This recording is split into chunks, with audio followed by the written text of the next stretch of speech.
it's a system of white supremacy that does this. They are to blame. They are always the usual suspects. They're always behind it because they set up a system that glorifies violence. And the violence that is glorified is violence against non-white people. In other words, something dark, is be forbidden.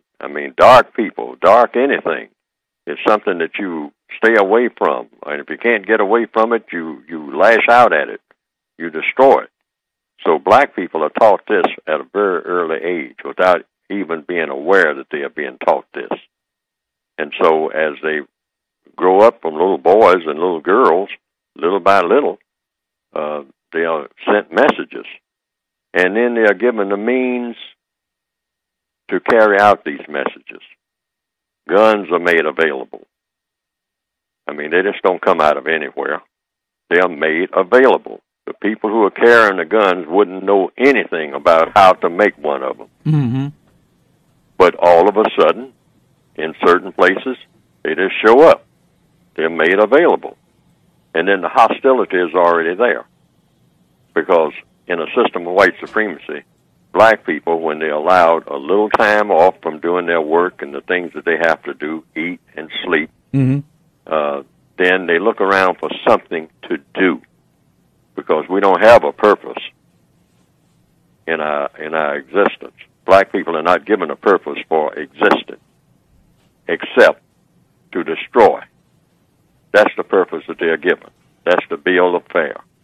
What does a black person do after a black person gets a semi-full stomach, or even sometimes without a full stomach, or a night's sleep, or a little bit of sleep, and just permitted to walk around on the face of the earth?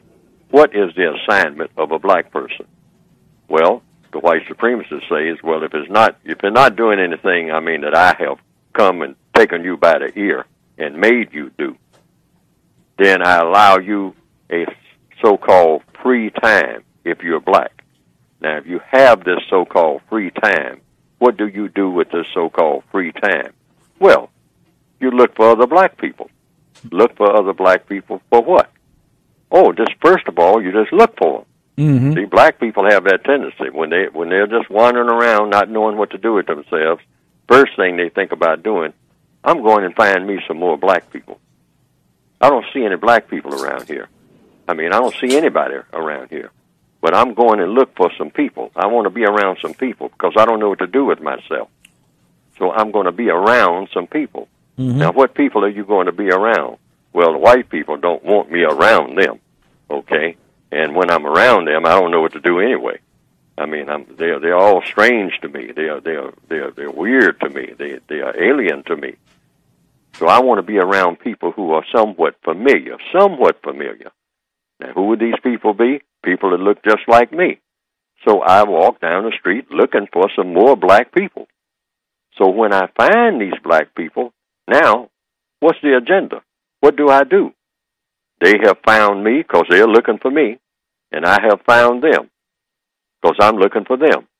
So we stand there, and the first thing we do is look at each other. And then we might just grin and smile, and we might hug each other and high-five and all like that. Okay, now we get bored. That's the next thing that sets in. After that initial contact, boredom begins to set in because we don't know what to do. Once we contact each other, we have no agenda of any kind. So we just kind of just look at each other. And then we get bored with doing that. Now, out of boredom, we start nitpicking each other. Okay. And then out of the nitpicking comes the violence. Comes hostility.